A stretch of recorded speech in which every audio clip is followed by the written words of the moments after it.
සියලු දෙනාම මගේ YouTube channel එකට සාදරයෙන් පිළිගන්නවා. අද මම මේ වීඩියෝ එකකින් අරන් ආවේ අස්සස්ම සුභසාධක මණ්ඩලයෙන් නිකුත් කරපු විශේෂ නිවේදනය සම්බන්ධව. ඒ අතර රජයෙන් කියලා තිබෙනවා ලක්ෂ 1.5ක පිරිසක් තාමත් ඉන්නවා අස්සස්මට තේරිලා.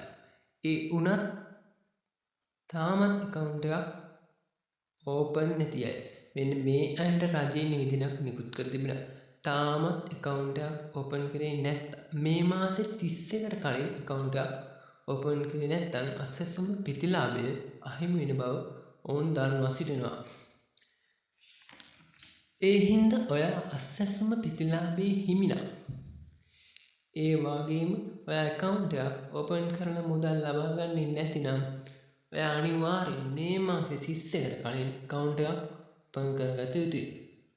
ඒ අතර ඔබ සියලු දෙනාගේ අස්සස්ම මුදල් 2022 යන දිනක ලැබීමට නියමිතයි.